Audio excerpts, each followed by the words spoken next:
Welcome to MMA Fancast. My name is Luke Payson.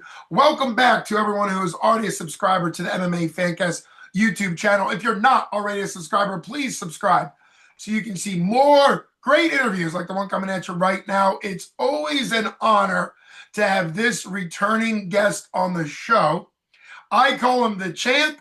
He is the 170-pound amateur welterweight MMA champion for 247 Fighting Championship. His name is the American Bulldog, Evan Dreucci. Champ, welcome back to the show. Hey, what's up, Luke? Great to be back, man. It's been a minute. It's been a while. It's always great having you on the show.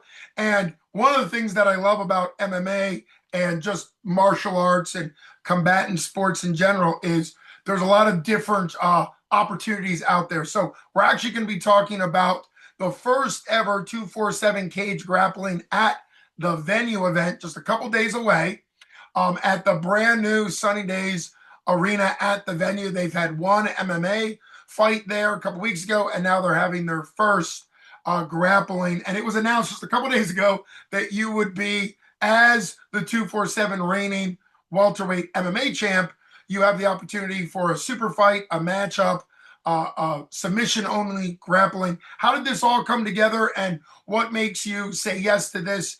In the middle of obviously still being the reigning MMA amateur champ. I had some time on my hands after the December fight. I had a couple minor setbacks, and I thought I would focus on a little bit of the holes and stuff in my game that I seen through film and my coaches seen. And I thought it'd be best to stay competitive and stay competing and stuff. You don't want to get ring rust. It's not the exact same thing as fighting, but getting out there, getting your name called and stuff. It's always good to get those butterflies and work those out. And then just grappling in general, like I haven't really focused just straight on grappling since high school, so it's really nice to have this year to really focus on some key aspects of grappling. Well, and that makes a lot of sense from a strategy standpoint. You train at Indio Dojo with a really big focus on the jiu-jitsu. In fact, I think his name is Paulo Costa or something like that. You just had a really high known. So talk about that a little bit deep. Indio Dojo having, I don't think he ever won a UFC champion. I think he fought for a UFC title, but he's a very famous UFC fighter. Talk about that and kind of that opportunity of what Indio Dojo still means to you, Coach Beaufort, Danilo Beaufort, and all the guys there. Talk about that from a camp perspective, and then we'll get into this upcoming match. Yeah, so it was awesome meeting him. He's number 4 ranked middleweight right now. He fought once for Israel, fought once against Israel Adesanya for the belt. But yeah, I learned so much off of him. There was a couple good techniques that he showed that we never seen before. And then just a lot of the stuff that he was shown for MMA and grappling, it was just more like foundational work. So like it was just small little things, that you seen that really make a big difference in your game. Um, yeah, it's just like I said, it's always a blessing being with a part of Indio Dojo. Danilo's has such great connections throughout the MMA world, and he's always trying to expose his students to the best possible martial artists that there are. So again, we're very grateful for that, and he's a beast for sure. Paulo Costa is, and I'm excited to see him fight again. Yeah, and I had to remember the 185 makes sense. So he was only a little bit bigger and stronger than you, I'm sure. As a monster yourself, I would imagine it was great training with such a high level guy, but it is great. Indio Dojo also, I believe, has moved since I came a couple, maybe 2 summers ago. I came and watched you train and got to interview Coach Mikey and Coach Uncle Jeff. And so it was really great to see you guys. But the whole gym is growing, and I think you've moved locations plus holding these big seminars. So you spending most of this year focused on jiu-jitsu is obviously just a really great thing. Now, you've had an experience of a one-on-one not a tournament, but like a one-on-one super match or super fight in jiu-jitsu. That was earlier this summer. How did that go? And what does that give you the confidence coming into this matchup? I ended up winning that by it was a decision. I don't really know. I think they scored it by aggression, like submission attempts, then aggression, mat control, stuff like that. Um, my opponent, he was a wrestler, so our match was more of a wrestling match. It was high paced shots. Really, none of us, we didn't really take each other down. I mean, it was good defense. It ended up being a good, pretty even match. I ended up pulling away because I was getting a couple guillotine attempts, quick guillotine attempts when we were in neutral, and I can't really remember. I think I took him down once and ended up controlling him for a minute. That ended up getting me that decision. But overall, it was a really good experience. It was just nice to being able to compete in front of my some of the supporters and stuff and the teammates at the gym. It's always great. Yeah, that's a wonderful experience, and obviously ties in really well to, like you said, the competition, getting the juices flowing, getting the nerves, and performing at a certain time. Training, you guys train very hard, and there's certainly aspects of training that can feel live, but to really do it under the lights is a big deal. What are your thoughts on your matchup and your opponent for this? Is this an opponent you faced before? I know in grappling circles sometimes people face each other multiple times, or is this a new opponent to you? And what do you know about him? Um, I really don't know much about him to be honest. I gave the name to Danilo. We knew he was a blue belt, and that was pretty much it. Just accepted it there. But later, it was like I think it was last night. I was talking to Danilo, and he was like, he came to the gym before, and I don't remember him, but apparently he's been to the gym. And I actually asked Danilo, I was like, well, how was our mat? Like, how was our roles?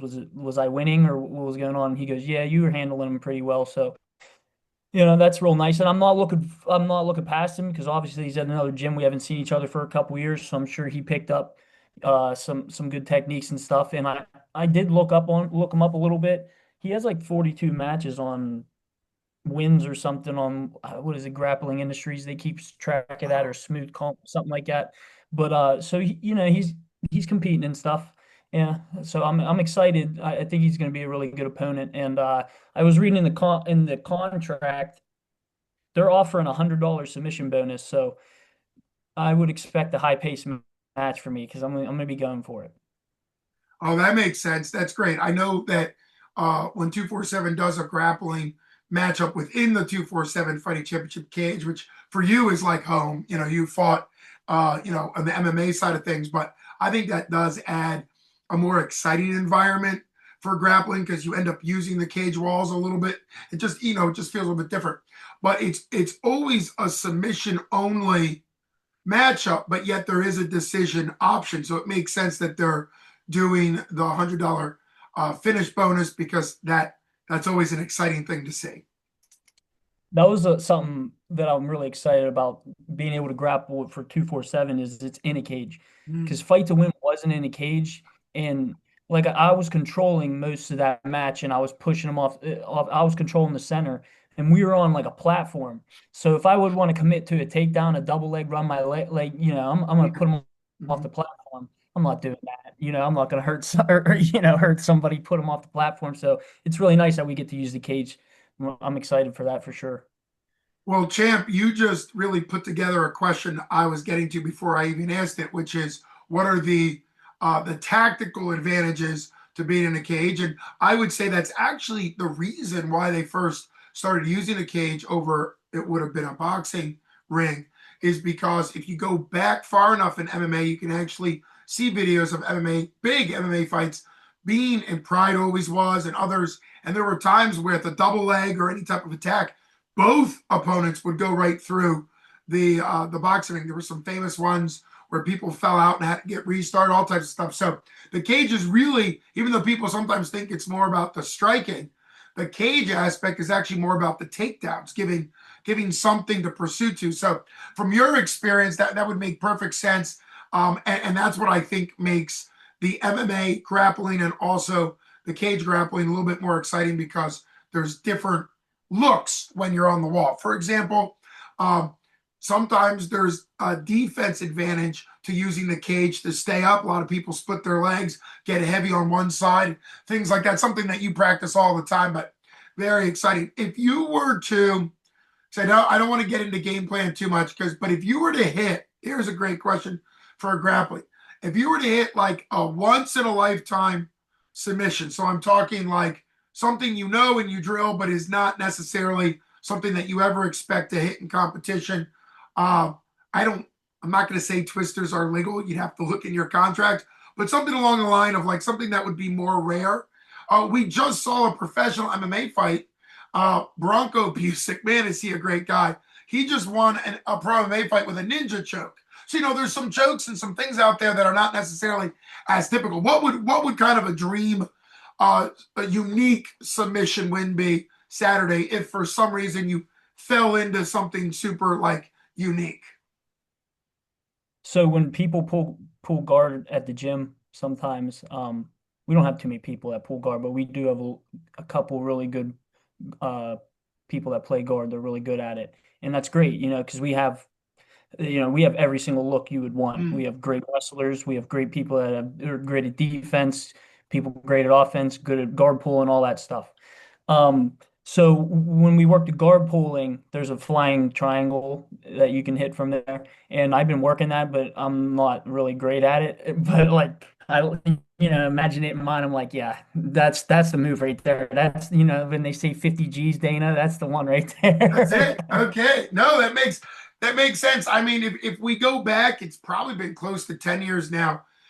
Maybe at least 8 years ago, Mighty Mouse, Demetrius Johnson threw an incredible flying armbar at the last like 10 seconds of one of his 25-minute championship fight. It's still the latest submission ever in a championship fight. Plus, it's a very unique submission. So there's all types of cool things that you could do. A flying triangle would be really fun, particularly if this was a Babe Ruth moment and somehow that ended up happening Saturday and we could replay this and say that you called it. So, but in a more, practical way, because who knows if that'll happen. What are you looking to accomplish Saturday? You talked about kind of getting the juices flowing, staying in competition. What are you looking for from a accomplishment standpoint come Saturday? Experience. That's the biggest one, experience. Just competing, getting as much experience as you can. I honestly, I'm not really worried. My defense is really good in all positions, so I'm going to take chances and I trust in my training and stuff, and I'm not too worried about that. But yeah, I want to be in as many positions as possible and just learn as much as I can while I'm in there. Yeah, I mean that makes a lot of sense. Think you froze. You still there? Did you get what I said? Yeah. You said, I'm sorry, we're losing internet just a little bit. That's on my side. I apologize. I heard you say that you were looking for looks, experience, and looks. Was there different looks against your opponent? Was there anything else that you'd want to say now that we're back on? Yeah, I was just saying I'm just flowing through positions, getting just as many different looks as I can. That was pretty much, yeah, that was the gist of it. Well, Champ, I appreciate you coming on. A reminder that fans can get tickets for this great first ever 247 Cage Grappling at the Venue event going down this Saturday, the 30th of August. You can get tickets at 247fighting.com or from the fighters. It's going to be a great event. Thanks so much for coming on. It is exciting to have the reigning welterweight 170-pound MMA champ for 247 on the show. I've covered you since your early amateur, so it's really great to have you back on the show as coming into grappling. Can't wait for in the future for you to be back on for MMA. This is Luke Basin with the one, the only, the American Bulldog, Evan Dreucci. Champ, thanks so much for coming on. Thanks for always having me on. It's a great time with you, and I can't wait to see you all Saturday.